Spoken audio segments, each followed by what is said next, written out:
petite pause. Donc, je donne la parole à Gilbert Chi, professeur d'université, psychiatre, chef du pôle psychiatrie des US, hôpital universitaire de Strasbourg, et qui intervient là pour nous présenter le rôle du Centre national d'appui et nous parler notamment d'une question un peu plus précise qui est la prévention du burn-out.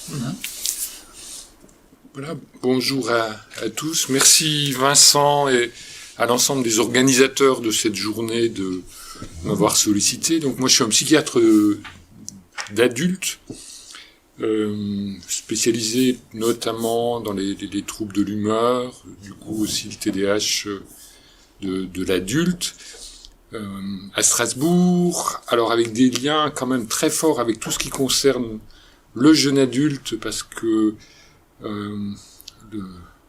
le BAPU strasbourgeois, qui s'appelle le CAMU, qui est porté institutionnellement par la Fondation Santé des étudiants de France,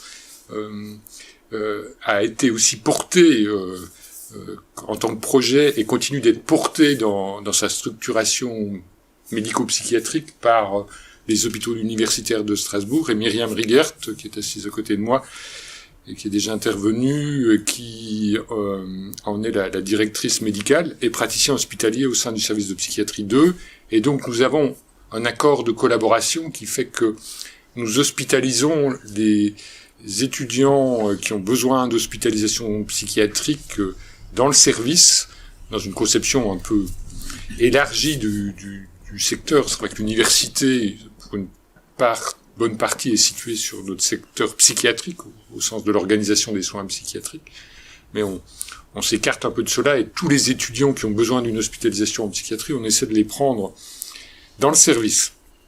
Et je suis donc à travers des activités d'hospitalisation, mais aussi à travers des activités ambulatoires de recours dans le domaine des troubles de l'humeur, du TDAH, très concerné par des problématiques de jeunes adultes. Alors, j'ai vraiment beaucoup pris d'intérêt aux présentations de ce matin, et alors je vois plutôt des gens entre 18 et 25, 30 ans, mais la question de l'émergence des pathologies dans quelque chose qui, au départ, est assez polymorphe, assez indistinct, inscrit dans quelque chose qui peut faire partie des trajectoires de vie un peu compliquées, de traverser l'adolescence, la post-adolescence. Voilà, ce sont mes problématiques.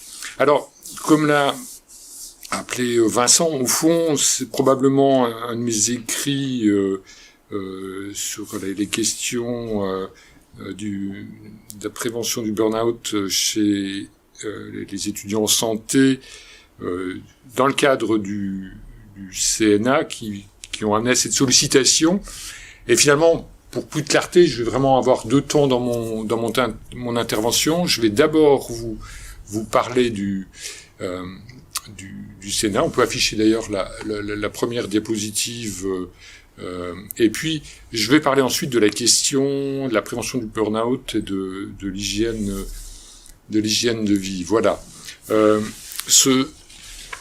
Diapositive suivante, s'il vous plaît.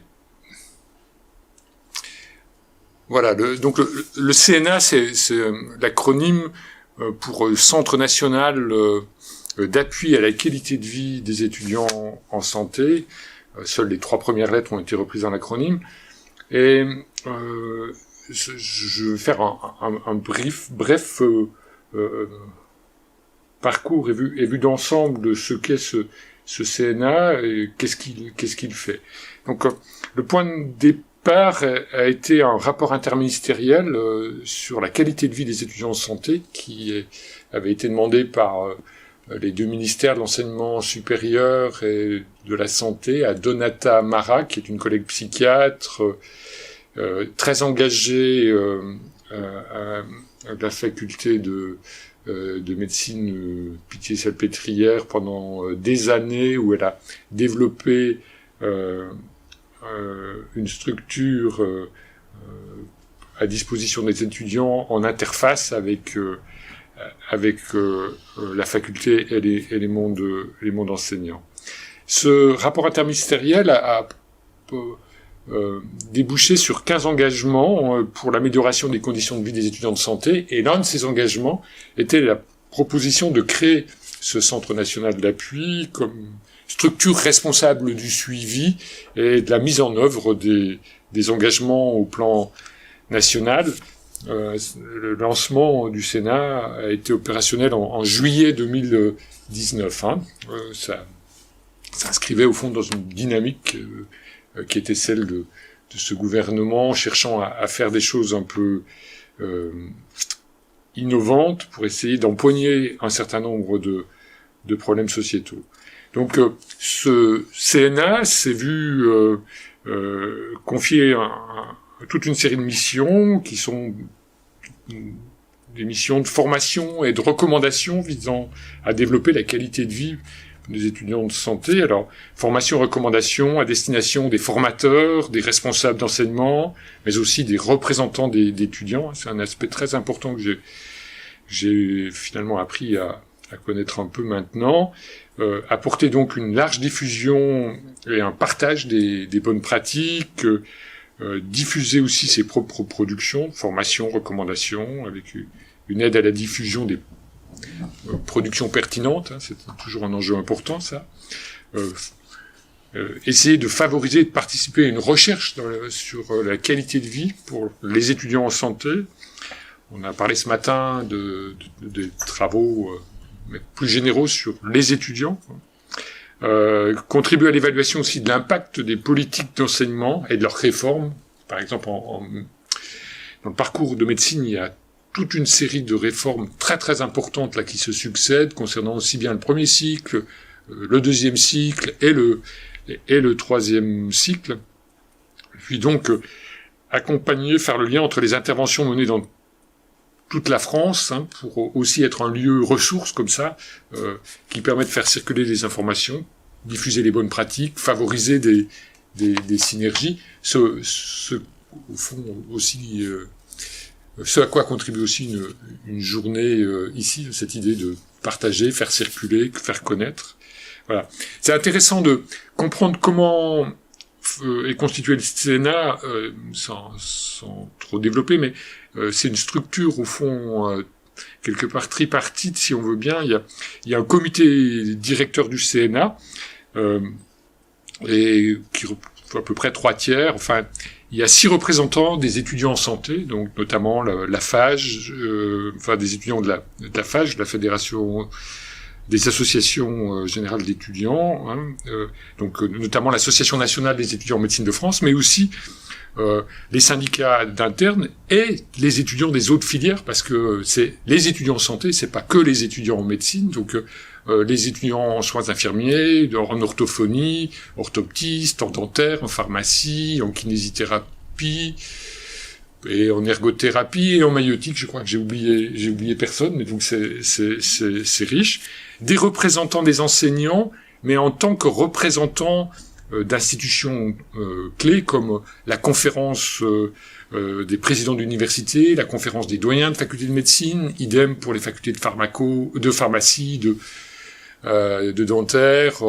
Il y a des associations d'enseignants et directeurs d'instituts de formation dans le domaine des soins infirmiers, etc. Donc il y a 7 de leurs représentants aussi qui siègent dans ce comité directeur. Et puis il y a 5 professionnels esqualités, dont la présidente Donata Mara. Et c'est à ce titre-là que je siège aussi au comité directeur du CNA, mais les autres professionnels ne sont pas des psychiatres, je le souligne, parce que c'est un des enjeux sur lequel je m'arrêterai quelques instants. Voilà. Il faut mettre du psy, mais il faut pas qu'il y ait que du psy dans ce qu'on fait et ce sur quoi on réfléchit. Alors en fait, le moyen du CNA, par contre, c'est surtout beaucoup de bonne volonté et d'engagement bénévole, parce qu'à ce jour, il y a qu'un demi-poste de chargé de mission, qui est celui de Donata Mara, et là, un demi-poste de secrétaire. On nous a financé un site internet, et là, dans l'urgence de la période vécue, finalement, un peu c'était pas forcément notre demande la plus urgente, mais on va mettre en place une plateforme, il va y avoir un financement pour qu'il y ait des gens qui puissent répondre sur cette plateforme, qui fonctionnera en journée en semaine pour faciliter l'orientation des étudiants. Alors, diapositive suivante, s'il vous plaît. Merci. Qu'est-ce qu'a déjà fait le CNA? Il a déjà fait un certain nombre de choses. Il a organisé aussi des journées, des séminaires d'échange un peu comme celui-ci, avec aussi les contraintes de faire basculer ce qui était prévu en présentiel en distanciel. Par exemple, sur la bientraitance et la maltraitance des étudiants en santé, avec un panel très, très multidisciplinaire d'intervenants, mais aussi des séminaires de formation pour des publics spécifiques. Par exemple, ce qu'on appelle les coordonnateurs de DES, alors j'explicite cet acronyme, le DES, c'est les diplômes d'études spécialisées, c'est-à-dire la spécialité médicale à laquelle se forment les internes, et donc dans chaque région où il y a un CHU, il y a un professeur d'université qui est responsable de la spécialisation, qui en cardiologie, qui en psychiatrie, qui en pédiatrie, et qui ont bien sûr des rôles extrêmement importants sur le plan pédagogique, dans la structuration, l'organisation de la formation, mais qui ont aussi des rôles dans l'accompagnement du parcours des internes, et donc aussi d'internes qui peuvent rencontrer des difficultés à certains moments. Et là aussi, il y a un consensus pour dire ces difficultés sont plus fréquentes qu'auparavant. Nos internes, qu'on appelle de plus en plus aussi des étudiants de troisième cycle, c'est aussi une autre question, sont plus fréquemment en difficulté. Mais nous offrons aussi de la formation pour les représentants des internes et les représentants des étudiants. Et c'est important, il faut se représenter aussi que les étudiants et leurs représentants sont sur des cycles courts. On devient étudiant, on prend des responsabilités dans son association ou son syndicat, on se retrouve au niveau national, mais hop, 2 ans après, on doit passer la main à quelqu'un d'autre. Hein. Et puis, on a produit une recherche sur l'impact de la Covid-19 sur les étudiants en santé, qui est en cours de publication, mais sur laquelle il y a déjà eu des communications nationales. On a fait un travail qui a été assez laborieux compte tenu de l'absence de moyens disponibles pour recenser des correspondants du CNA au sein de chaque faculté de médecine, parce que c'est aussi une injonction ministérielle forte de mettre en place des gens se préoccupant de la question la qualité de vie. Alors à Strasbourg, on a appelé ça bien-être, qualité de vie, selon les endroits, voilà, les termes peuvent changer. On a écrit aussi des recommandations sur le développement des structures d'accompagnement des étudiants en santé, sur la question des soutiens et soins pour les étudiants en santé par des organismes et intervenants extérieurs. C'est une question importante parce que la période actuelle, plus encore, mais ça avait déjà commencé avant, favorise un peu des initiatives de toutes sortes, avec, pour le dire un peu trivialement, des fois un peu à boire et à manger, avec des enjeux pas tout simples quand on accède à ces structures qui se sont mises en place, qu'est-ce qui est gratuit, qu'est-ce qui n'est pas gratuit, si on commence qu'on a 3 séances gratuites, puis qu'après il faut payer, comment ça se passe pour les étudiants, qui sont des enjeux importants.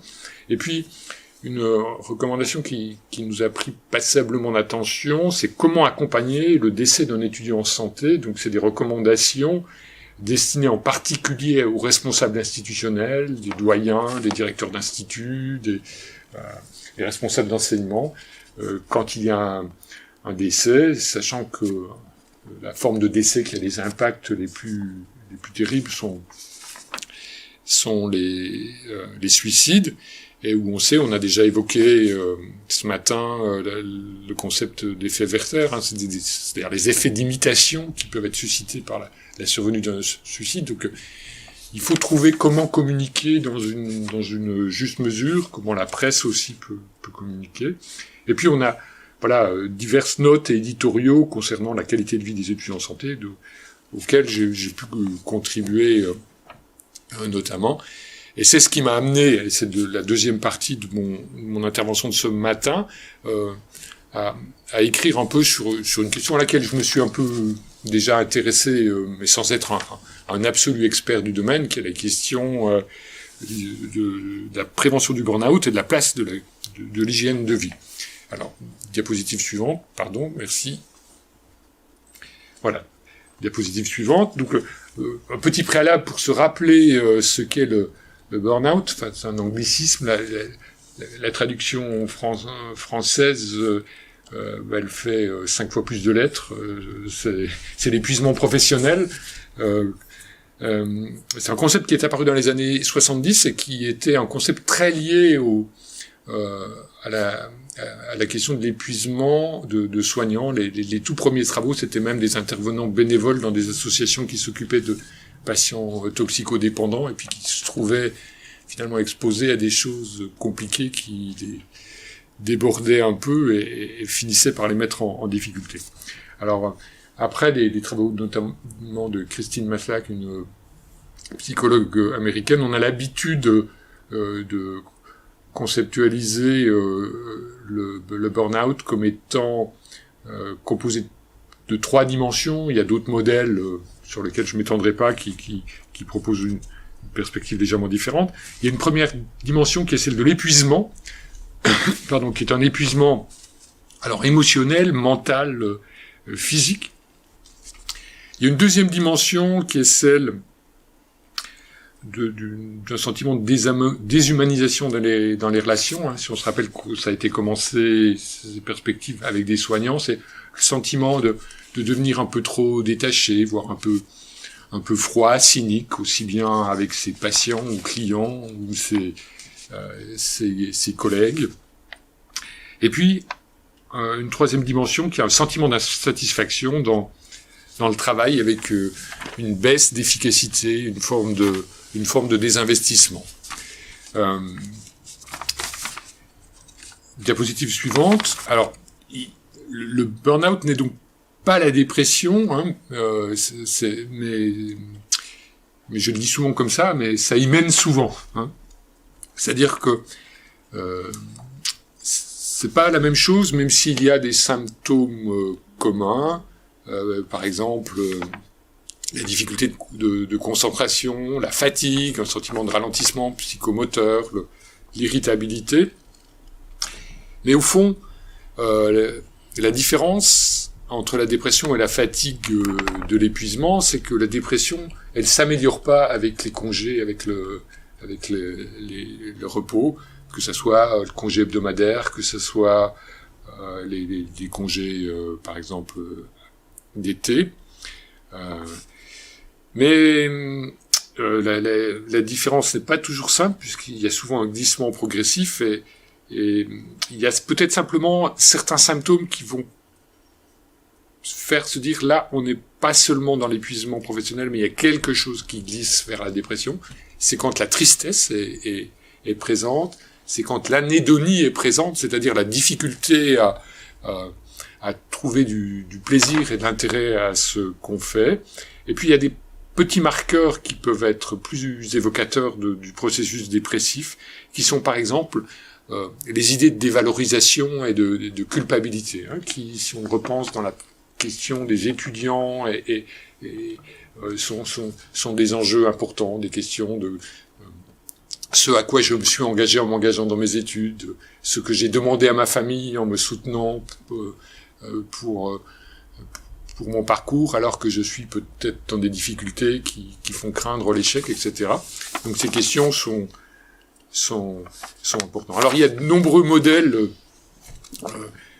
psychologiques et psychopathologiques qui ont été proposés, mais s'il devait falloir en choisir un, j'en ai choisi aucun. J'ai choisi ce dessin-là qui résume bien l'articulation avec la notion d'un stress chronique, intense, face auquel l'individu répond, fait face, résiste, et puis il y a un moment donné où trop c'est trop, et quelque chose finit par s'épuiser.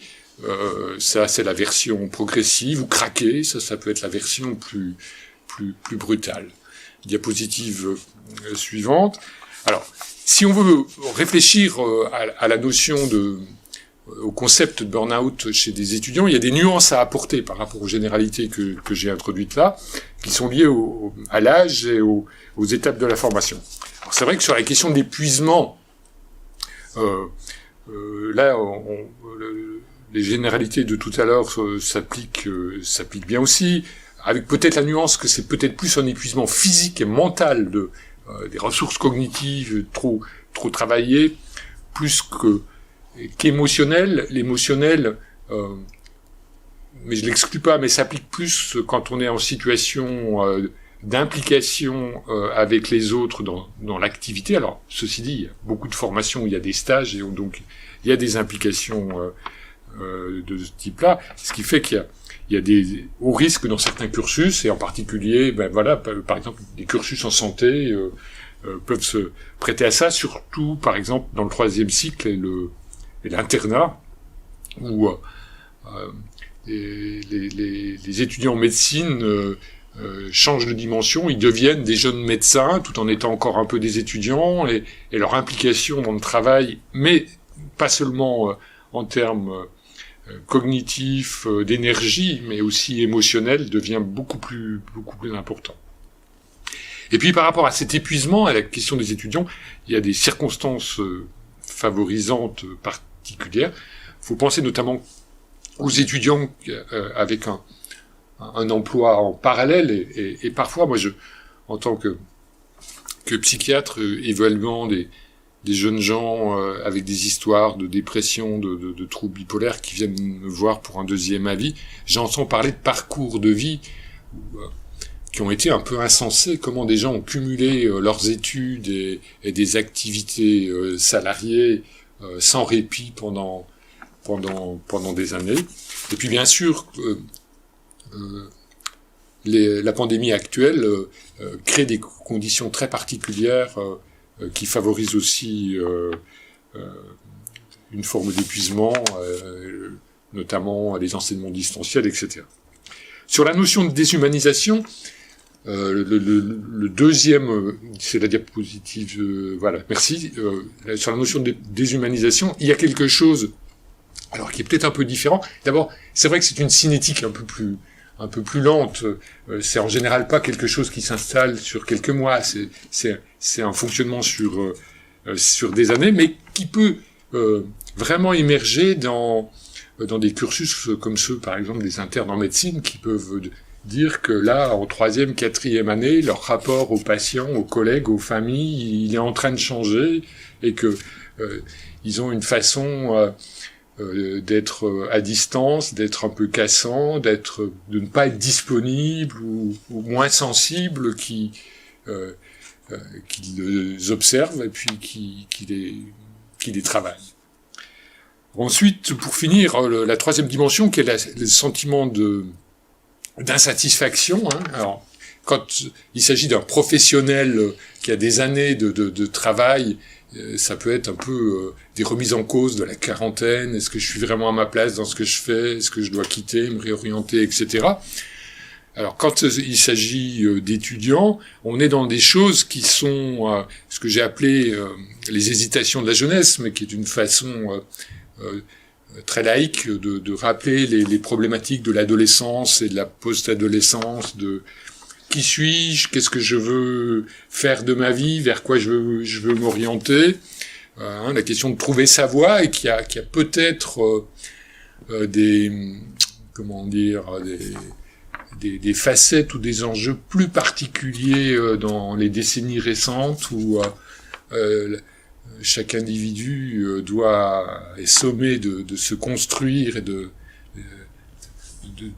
creuser son propre sillon, avec des possibles qui sont nombreux, mais où on est moins défini par d'où on vient et par une sorte de prédestination sociale. On peut se féliciter que beaucoup de choses aient changé, mais en même temps, dans quelque part, tout est possible.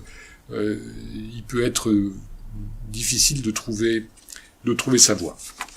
Diapositive suivante.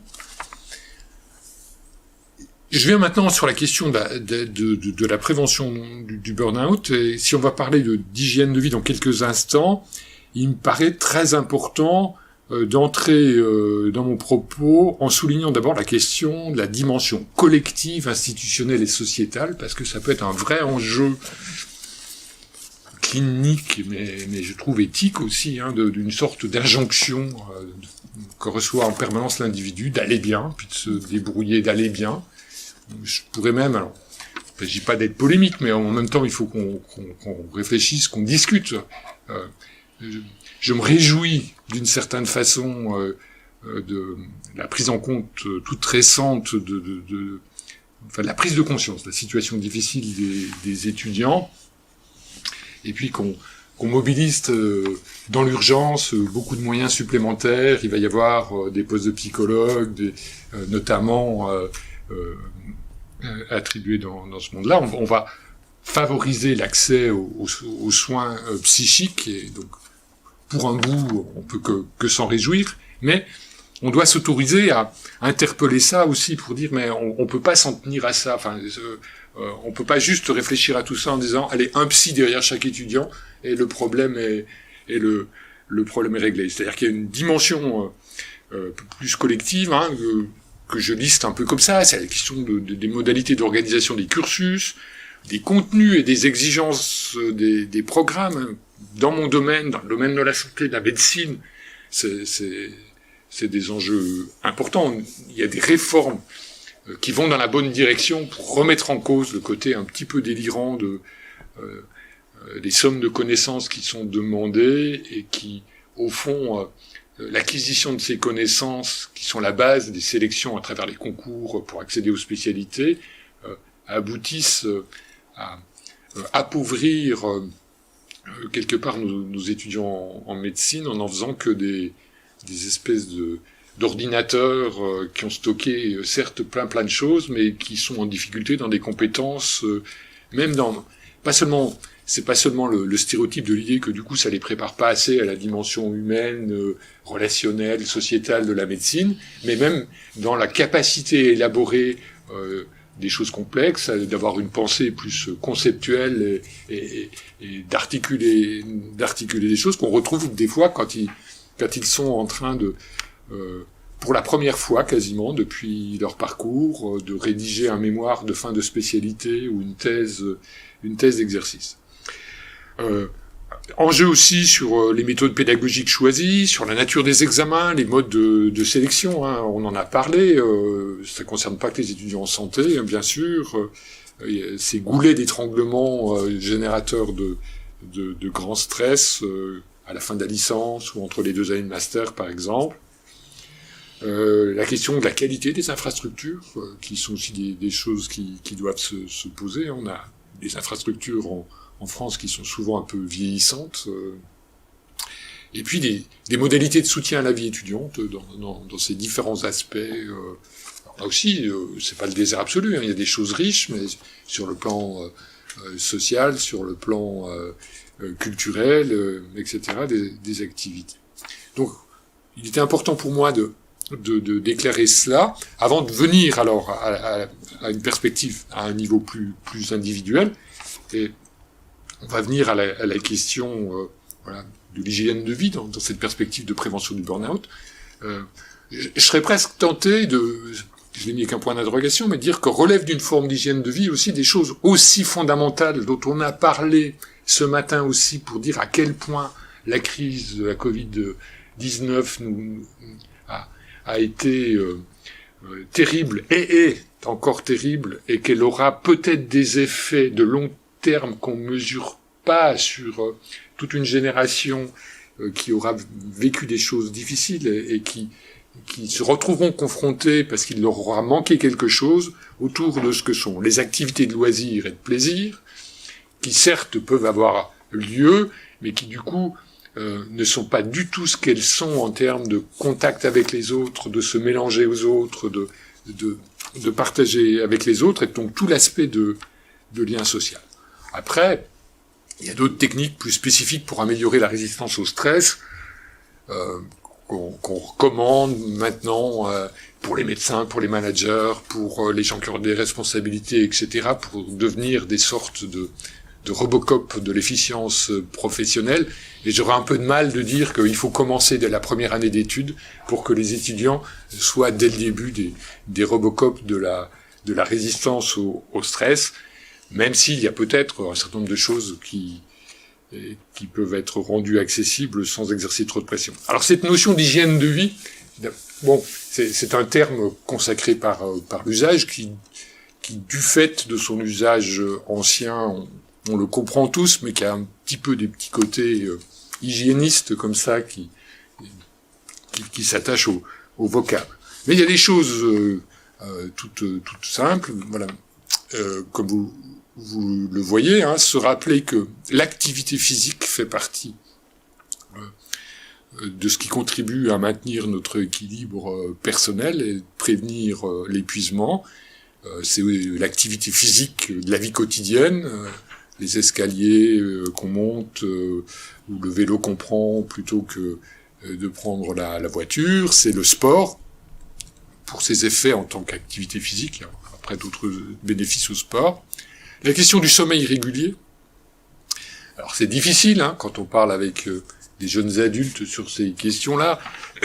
C'est pour ça que j'ai dit que j'ai écrit en premier quantité si ce n'est régularité, parce qu'on comprend bien que les choses qui sont peut-être plus importantes quand on a 40 ans ou 50 ans, d'avoir un peu des horaires réguliers de coucher, ça peut buter sur certaines envies de profiter de la vie, et de partager des choses, mais ce sont des questions importantes, et il y a aussi pour les étudiants, comme pour les lycéens ou les collégiens, la question de la gestion de l'accès aux écrans, hein. C'est toujours un raccourci de le formuler comme ça, mais voilà, des très mauvaises habitudes en matière de sommeil qui font qu'il y a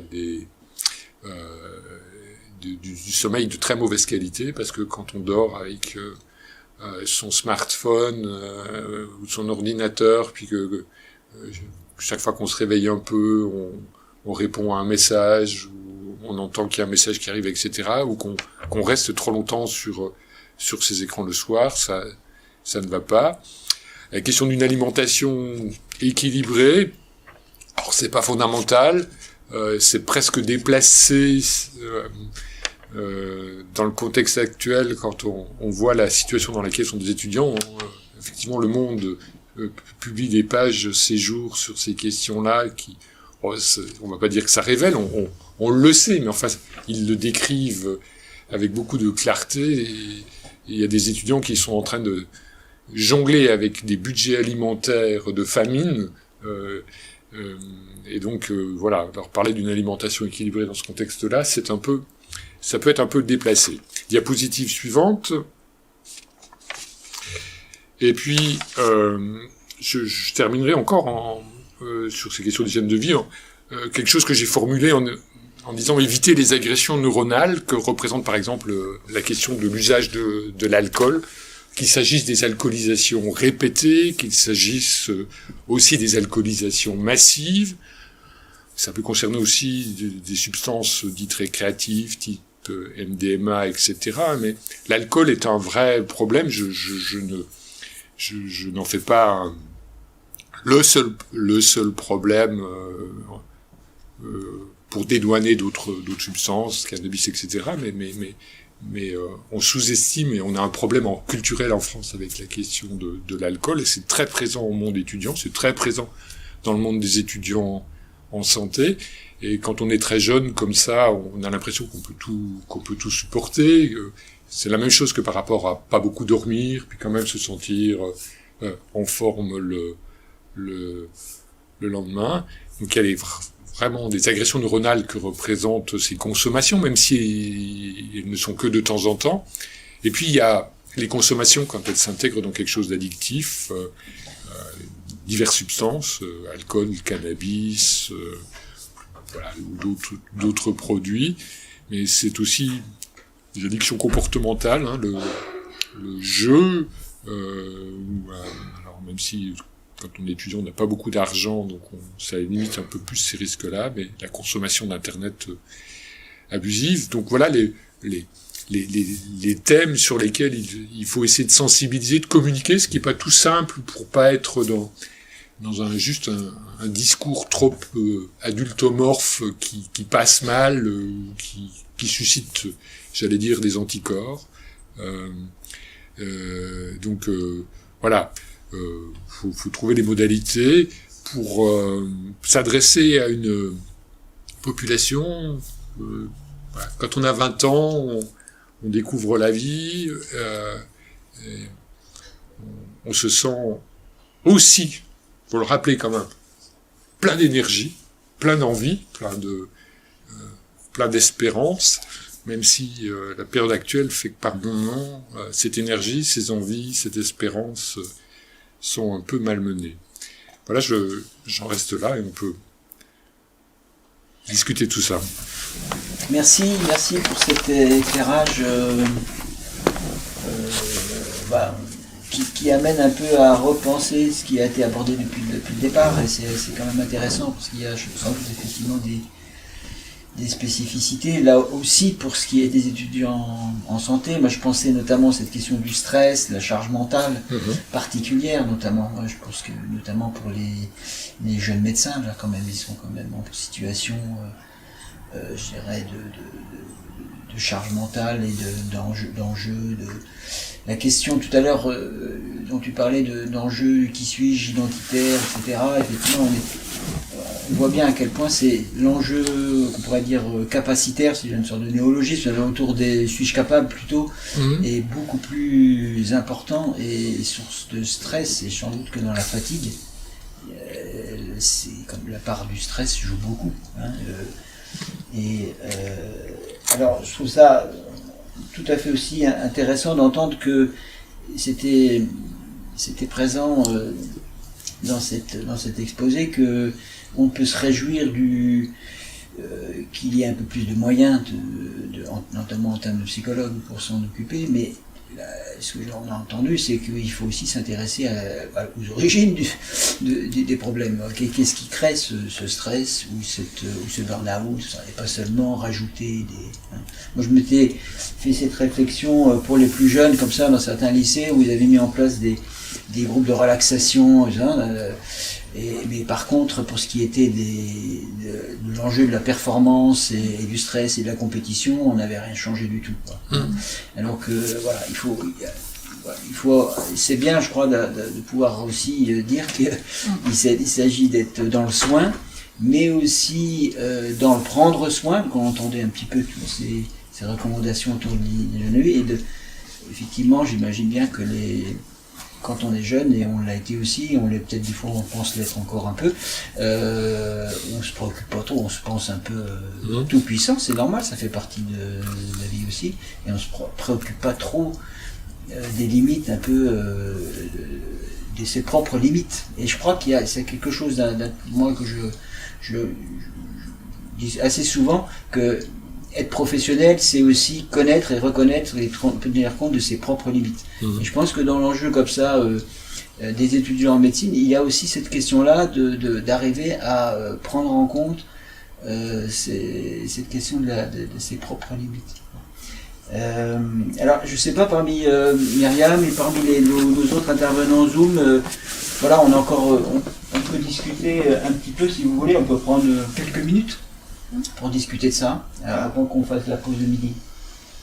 Oui, moi je veux bien dire un mot parce que je trouve que c'est intéressant. Quand on entend un peu la question du burn-out chez les étudiants, on a d'abord un effet de surprise parce qu'on se dit quand même c'est un processus qui s'installe sur des années quand même, la question du burn-out, et je crois que c'est important de souligner les spécificités quand même pour certaines populations étudiantes.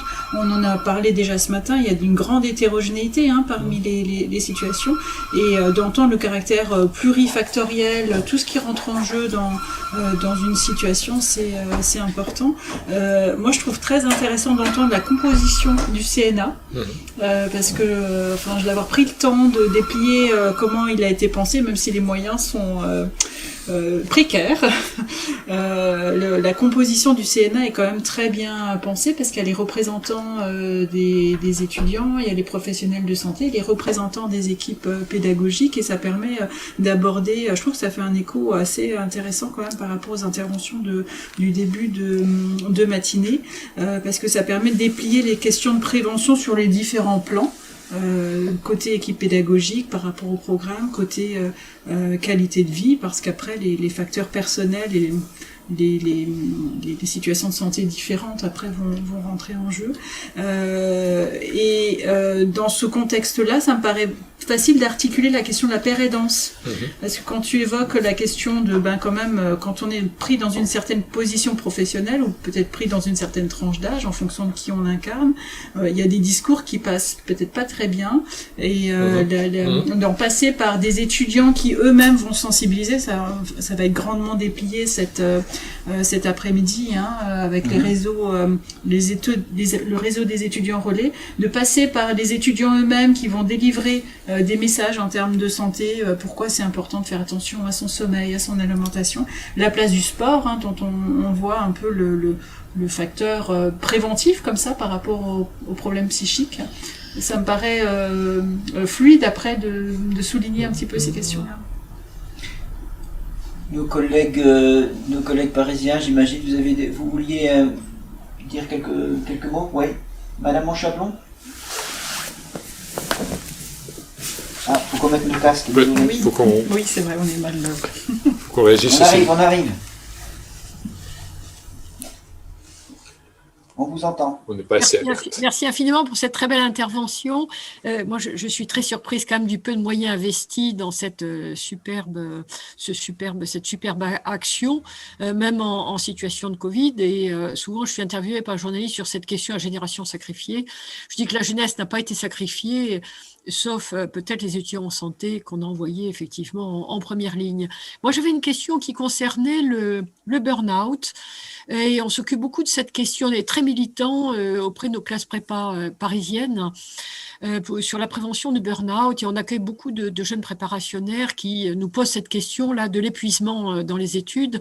Et très rapidement, ce qui apparaît dans les conditions d'épuisement, outre évidemment les questions méthodologiques, stratégiques, des désorganisations totales d'hygiène de vie, comme vous l'avez très très bien décrit, une question de conflit interne, de priorités contradictoires, et notamment des situations de vulnérabilité familiale, par exemple, des maladies des parents, ou des conflits amoureux également qui peuvent apparaître pendant ces années-là. Et c'est la question vraiment, la priorisation des actions, de l'investissement affectif, notamment de ces étudiants ou intellectuels, sur des actions qui sont hors champ du champ académique, justement.